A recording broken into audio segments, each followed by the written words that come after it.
तो इस लेक्चर में इन्वायरमेंट के अपने कॉन्सेप्ट्स को आगे बढ़ाते हुए हम आते हैं चैप्टर 2 पर, component of ecosystem and environment. दोनों के जो कंपोनेंट हैं, चाहे आप इकोसिस्टम की बात करो या इन्वायरमेंट की, ऑलमोस्ट सिमिलर ही हैं, अबायोटिक एंड बायोटिक।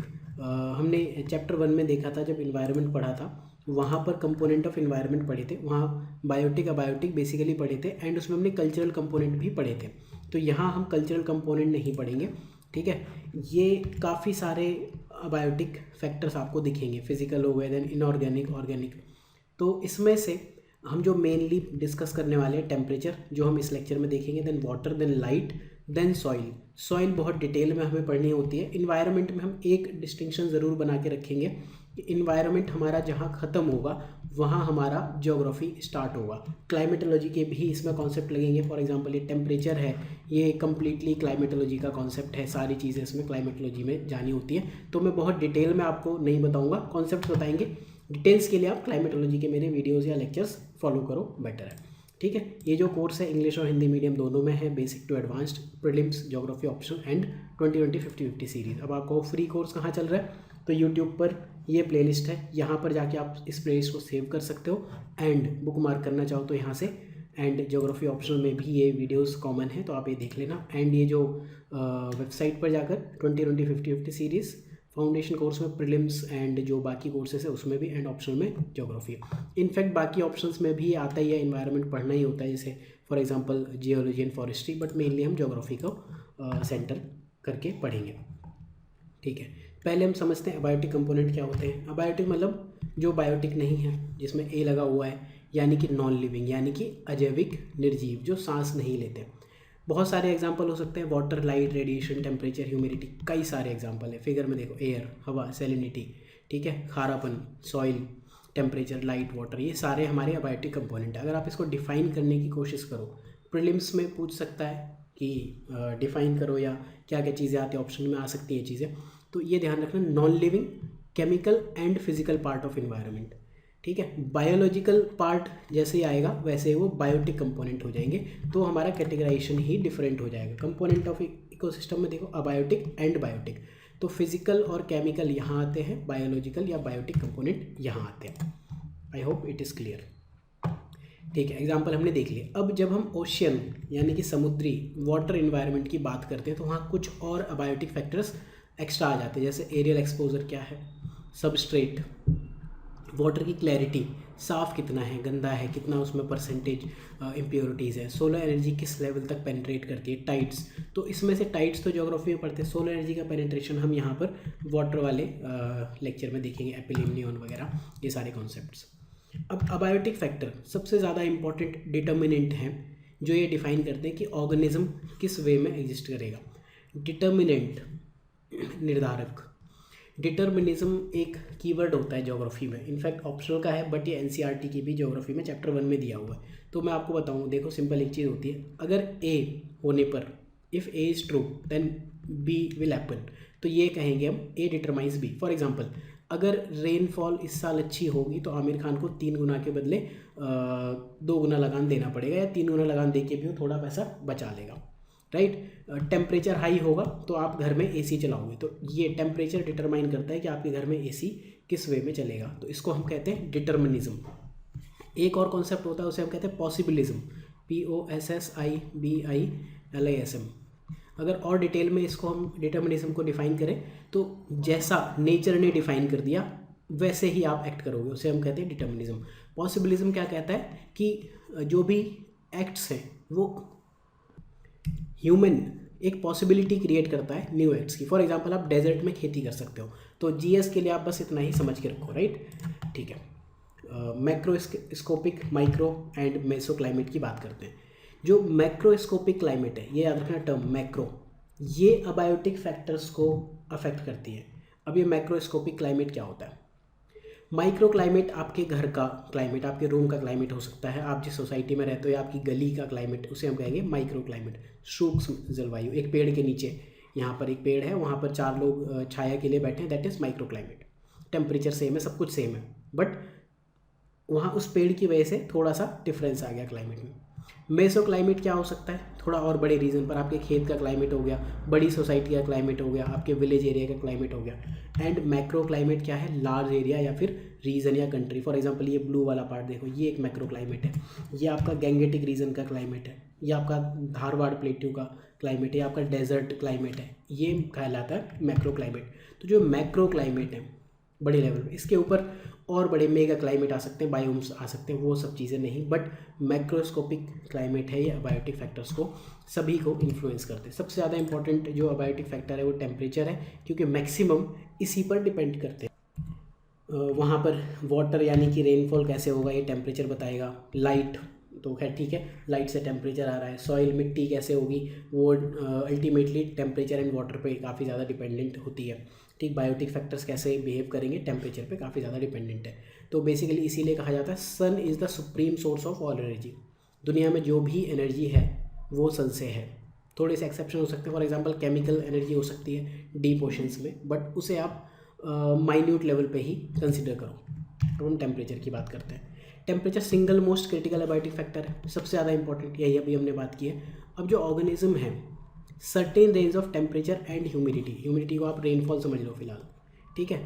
एक लेवल का टेम्परेचर आप भी तो मतलब बहुत ज़्यादा सर्दी में आपको सर्वाइव करना मुश्किल होता है, एंड बहुत ज़्यादा गर्मी में भी, तो आप एक ऑप्टिमम टेम्परेचर पर रहना चाहते हो। सेम वे में अगर बारिश बिल्कुल ना हो, डेजर्ट एरिया में, वहाँ भी आपको रहने में प्रॉब्लम होगी, एंड बारिश बहुत ज़्यादा हो कि आप मुंबई में ही रह रहे हो तो दिन रात बारिश हो रही है, हर दूसरे दिन बारिश हो रही है, तो भी आप परेशान हो जाओगे। तो एक certain range of temperature and humidity वही ऑर्गेनिज्म, नॉट ओनली इंसान बट जो जानवर रूपी इंसान होते हैं वो भी उतना ही सहन कर सकते हैं। ठीक है, थोड़ा और कॉन्सेप्ट इलेबोरेट करते हैं। अगर टेम्परेचर घटेगा तो बायोडाइवर्सिटी यानी कि जैव विविधता घटेगी। अगर आप इसका ग्राफ देखो, टेम्परेचर बढ़ रहा है तो बायोडाइवर्सिटी भी बढ़ रही है। अगर आप इसको ये देखो, बायोडाइवर्सिटी को हम ब्लैक कलर से देख लें तो ये भी बढ़ेगी। कुछ एक्सेप्शंस हो सकते हैं, टेम्परेचर बहुत ज़्यादा बढ़ गया जैसे डेजर्ट एरिया, तो वहाँ बायोडाइवर्सिटी फिर कम होगी।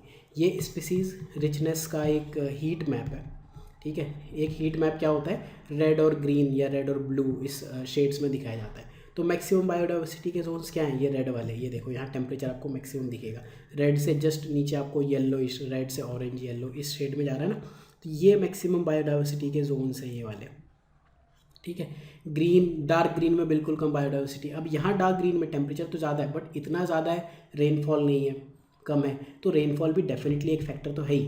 तो जनरल जो ट्रेंड है वो यही है, टेम्परेचर घटेगा, ऊपर को घटता है नीचे को घटता है, बायोडाइवर्सिटी घट रही है। यहाँ बायोडाइवर्सिटी कम है, यहाँ और कम है, ग्रीनलैंड में भी कम है, कनाडा और जो ऊपर वाला जो अलास्का वाला पोर्शन है, नॉर्दर्न रसिया है, यहाँ कम है, राइट। तो दूसरी और क्या कॉन्सेप्ट है, टेम्परेचर अगर घटता है तो या बढ़ता है तो रिलेटिव ह्यूमिडिटी कैसे बिहेव करती है, बस ये याद कर लो, ज्योग्राफी में इसको डिटेल में पढ़ना होता है। टेम्परेचर अगर बढ़ेगा तो ह्यूमिडिटी घटेगी, इनफैक्ट रिलेटिव ह्यूमिडिटी घटेगी। ह्यूमिडिटी के और 4-5 एक्सप्रेशन या टाइप्स होते हैं, वो हम यहाँ नहीं देख रहे हैं। रिलेटिव ह्यूमिडिटी यानी कि सापेक्ष आर्द्रता को मापने के लिए साइकोमीटर हम यूज़ करते हैं। कुछ एग्जांपल आप देखो यहाँ फिगर में, टेम्परेचर बढ़ रहा है, रिलेटिव ह्यूमिडिटी घट रही है, तो ये आप बस याद कर लो, ज्योग्राफी में इसको डिटेल में इलेबोरेट करेंगे। देन एक और चीज़, स्पेशल डिस्ट्रीब्यूशन ऑफ टेम्परेचर कैसे बढ़ता है। अगर आप हाइट पर चले जाओ पहाड़ की तरफ तो टेम्परेचर घटेगा, ऊपर बर्फ़ होती है ना, उससे नीचे आपको ठंडा मिलेगा। पहाड़ों पे लोग सर्दियों में जाते हैं बर्फ़ के लिए, एंड गर्मियों में जाते हैं ठंडे इन्वायरमेंट के लिए। तो हाइट के साथ, इंक्रीजिंग ऑल्टीट्यूड के साथ में टेम्परेचर घटता है।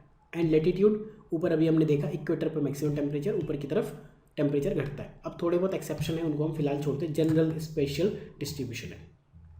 पहले वर्ल्ड का देखो, यहाँ पर ये आपको दिख रहा होगा, ये अलग अलग जोन है, इक्वेटोरियल जोन मैक्सिमम टेम्परेचर, ठीक। ट्रॉपिकल जोन, इक्वेटोरियल के दोनों साइड, इधर को भी है इधर को भी, tropical then temperate then polar, ठीक है। तो ये जोन्स जो हैं ज्योग्राफी में हम पढ़ते हैं ना कि इक्वेटोरियल जोन हो गया, इसके बियॉन्ड ये ट्रॉपिकल जोन है, देन ये वाला पार्ट टेम्परेट है, देन इसके बाद पोलर, सब पोलर, ये सारी चीज़ें हम बात करते हैं। अब एक क्वेश्चन मैं आपसे पूछना चाहूँगा कि देखो, इंडिया एक ट्रॉपिकल कंट्री कहलाती है, ट्रॉपिक ऑफ कैंसर इधर है। अब कुछ पार्ट इसका टेम्परेट एरिया में भी है, कुछ पार्ट इसका ट्रॉपिकल में भी है, ठीक है, बट इसे हम टेम्परेट कंट्री नहीं कहते। क्यों? इसी लेक्चर में मैं आपको आंसर भी दे दूंगा, बट अगर आपको पता है तो कमेंट सेक्शन में ज़रूर बताओ। ठीक है, यहाँ ज़रा हम देखें जो अभी हमने बात की थी ना कि लेटीट्यूड बढ़ने के साथ में टेम्परेचर घटता है। ये आइसोथर्म देखो आप, 10 डिग्री सेंटीग्रेड वाली लाइन है ये, इक्वल टेम्परेचर। यहाँ 15 डिग्री सेंटीग्रेड का चल रहा है, यहाँ 15 डिग्री सेंटीग्रेड की लाइन है, ये भी 15 है। देन नीचे आप देखो 27, ज़्यादा टेम्परेचर है, 20, 25। तो ये याद भी कर सकते हो। जो ये लाइन है कुछ लोग इसे 21 की मानते हैं, कुछ इसे 18 पे डिवाइड करते हैं, कुछ इसे 20 पे डिवाइड करते हैं। ठीक है, तो इस लाइन के नीचे 20 डिग्री सेंटीग्रेड से ज़्यादा टेम्परेचर है and distinctly divide winter season नहीं होता है। साउथ में आप देखोगे विंटर्स में भी ऑलमोस्ट सिमिलर टेम्परेचर रहता है, बट नॉर्थ में विंटर्स में आप जानते हो कई बार माइनस में भी टेम्परेचर पहुंचता है, राइट। अब इंडिया को हम ट्रॉपिकल कंट्री क्यों कहते हैं, टेम्परेट क्यों नहीं कहते, हाफ ट्रॉपिकल हाफ टेम्परेट या ट्रॉपिकल टेम्परेट, ऐसा कुछ नाम क्यों नहीं दिया। मेन रीज़न इसका देखो हिमालयाज़ है। हिमालयाज़ की वजह से जो नॉर्थ से विंड्स आती हैं वो यहाँ अंदर मेनलैंड इंडिया में पेनिट्रेट नहीं हो पाती, तो हिमालयाज़ सेव करता है हमें। इस वजह से हम प्रॉपर ट्रॉपिकल क्लाइमेट को ही एंजॉय करते हैं, इसीलिए इंडिया को भी एक ट्रॉपिकल कंट्री कहा जाता है। प्रीलिम्स में आया हुआ क्वेश्चन है। देन इसमें मैं सिर्फ एक जोन की बात करूंगा जो हमने बात की थी, इंक्रीजिंग अल्टीट्यूड के साथ टेम्परेचर घटता है, तो ये फिलहाल के लिए ट्रोपोस्फेयर में ट्रू है। इन्वायरमेंट की जब हम बात करते हैं तो मेनली हम ट्रोपोस्फेयर की बात करते हैं, जब हम ओजोन की बात करते हैं तभी हम स्ट्रेटोस्फेयर में जाते हैं। अदरवाइज़ ये इन्वायरमेंट में मोस्टली अनटच्ड एरिया है, ज्योग्राफी में ही हम इन सब के बारे में पढ़ते हैं, एक्सोस्फेयर वगैरह। तो फिलहाल के लिए बस ये याद रखो, हाइट बढ़ने के साथ में टेम्परेचर आपका घट रहा है। यहाँ 0 है, देन ये -40 पहुँच गया 9 किलोमीटर पे। यहाँ पर माइल्स हैं या किलोमीटर है, ठीक है। वाटर में थर्मल स्ट्रेटिफिकेशन देखते हैं पानी के अंदर, EMH शॉर्ट में अगर आपको याद करना है कर लो। एपिलिम्नियन, मेटालिम्नियन एंड हाइपोलिम्नियन। एपिलिम्नियन ये रेड दिख रहा है ना, एक ऐसा जोन जहाँ टेम्परेचर ज़्यादा है। यहाँ देखो टेम्परेचर बहुत धीरे धीरे रिड्यूस हो रहा है। मेटालिम्नियन में बहुत तेज़ी से टेम्परेचर रिड्यूस होता है, ये आपको दिखेगा ये वाला जोन, ये आपका ट्रांजिशन जोन हो गया। देन हाइपोलिम्नियन कोल्ड एरिया, यहाँ पर भी टेम्परेचर रिड्यूस हो रहा है बट धीरे धीरे, ऐसा नहीं है कि बहुत तेज़ी से रिड्यूस हो रहा है। तो इनको 1 बाय 1 समझते हैं क्या है ये सब बला। एपिलिम्नियन की अगर हम बात करें तो ये टॉप मोस्ट जोन है पानी के अंदर, राइट। तो अपर स्ट्रेटम कहोगे जिसमें हाईएस्ट डिजॉल्व्ड ऑक्सीजन कंसंट्रेशन होती है, सबसे ज़्यादा घुलित ऑक्सीजन की सांद्रता है, ये याद रखना, ठीक है। यहाँ जो मेन कैरेक्टरिस्टिक है 1 डिग्री सेंटीग्रेड से कम जो टेम्परेचर है उसकी ग्रेडियंट आपको दिखेगी। बहुत धीरे धीरे आपको टेम्परेचर यहाँ रिड्यूस होता हुआ दिखेगा, आपको समझ भी नहीं आएगा कि कितना हो रहा है। फॉर एग्जांपल यहाँ 30 है, 1 किलोमीटर नीचे आपको हो सकता है 29 भी ना पहुँचे, ठीक है। 1 मीटर बाद पर डिग्री सेंटीग्रेड, 1 डिग्री सेंटीग्रेड पर मीटर ऑफ डेप्थ, इतना इसमें दिखता है। अब यहाँ पर मोस्टली वार्म वाटर दिखेगा, ठीक है, जो सर्कुलेटिंग है, टर्बुलेंट है। देखो टर्बुलेंट जोन जो है, चाहे पानी के अंदर ये भी टॉप मोस्ट लेयर है, धरती के ऊपर ये भी हमारी ट्रोपोस्फेयर है, वही सबसे ज़्यादा टर्बुलेंट जोन है। धरती के आसपास थोड़ा ऊपर थोड़ा नीचे एक टर्बुलेंट जोन है। एपिलिम्नियन हो गया, बस ये चीज़ याद रखना, ये फिगर याद रखो बस, बाकी तो ठीक है टर्म्स हैं। इसके बाद मेटालिम्नियन, यहाँ पर क्या है कि सडनली बहुत तेज़ी से टेम्परेचर ग्रेडियंट आप देखो, बहुत तेज़ी से यहाँ टेम्परेचर रिड्यूस हो रहा है। यहाँ ऑलमोस्ट 29 होगा और यहाँ देखो मेटालिम्नियन आते आते ख़त्म होते होते ये 5 या 6 डिग्री बचा होगा, या इनफैक्ट हो सकता है या 7-8 डिग्री 10 डिग्री कुछ ऐसा रहा होगा, राइट। तो ये मेटालिम्नियन ट्रांजिशन स्ट्रेटम है, मार्क्ड थर्मल चेंज है, उल्लेखनीय ऊष्मीय परिवर्तन होता है एपिलिम्नियन और हाइपोलिम्नियन के बीच में। अब जिस वे में ये टेम्परेचर वेरी कर रहा है ना, सेम तो नहीं, सिमिलर इसी वे में आपको डेंसिटी के भी कर्व दिखेंगे, सैलिनिटी के कर्व दिखेंगे, काफ़ी सारे ऐसे ही कर्व आपको दिखेंगे। अगला जोन जो है दैट इज़ हाइपोलिम्नियन, बॉटम मोस्ट जो पोर्शन है ये वाला है, इसमें denser, cooler and relatively quite water, सबसे क्वाइट जो शांत है, ऑलमोस्ट नील टर्बुलेंस आपको दिखेगा। यहाँ भी जो टेम्परेचर ग्रेडियंट है वो भी 1 डिग्री सेंटीग्रेड पर मीटर डेप्थ के साथ आपको कम होता हुआ दिखेगा। तो एपिलिम्नियन और हाइपोलिम्नियन में लेस देन 1 डिग्री सेंटीग्रेड पर मीटर, एंड मेटल इम्यून में ग्रेटर देन 1 डिग्री। अब मेटल इम्यून वाला जोन है उसे थोड़ा और अगर आप टेक्निकल टर्म्स में बात करना चाहो तो एक थर्मोक्लाइन लेयर है। प्रीलिम्स के लिए याद कर लेना। आप थोड़ा सोचो, आइडिया लो कि समर में थर्मोक्लाइन लेयर ऊपर क्यों हो जाती है, राइट। ऑब्वियसली समर में टेम्परेचर ज़्यादा है, अराउंड 25 के आसपास है, तो 25 से ये सडन डिक्रीज तो यहाँ होना शुरू होगा। विंटर्स में बहुत ज़्यादा डिफरेंस नहीं आता है। तो कमेंट सेक्शन में ये आप ज़रूर बताना। हालांकि आंसर आपको ऑलमोस्ट मैं दे चुका हूँ कि समर में जो ये थर्मोक्लाइन लेयर है ये ऊपर क्यों शिफ्ट हो जा रही है एंड विंटर्स में नीचे क्यों चली जा रही है। इस फिगर को ही समझ लो, आपको बहुत क्लियरली समझ में आ जाएगा। डिटेल में ज्योग्राफी ऑप्शन में पढ़ेंगे, यहाँ नहीं, ठीक है। इसको हम थर्मोक्लाइन लेयर कहेंगे, transition layer between warmer mixed water at surface and cooler depth, right. तो जो बेसिकली हमारी ये मेटल इम्यून वाली लेयर है उसको हम थर्मोक्लाइन लेयर भी कह रहे हैं। नेक्स्ट लेक्चर में हम वाटर को पढ़ेंगे, वाटर में जो भी चीज़ें लिटोरल वगैरह ये सारे कंपोनेंट हम पढ़ते चले जाएंगे।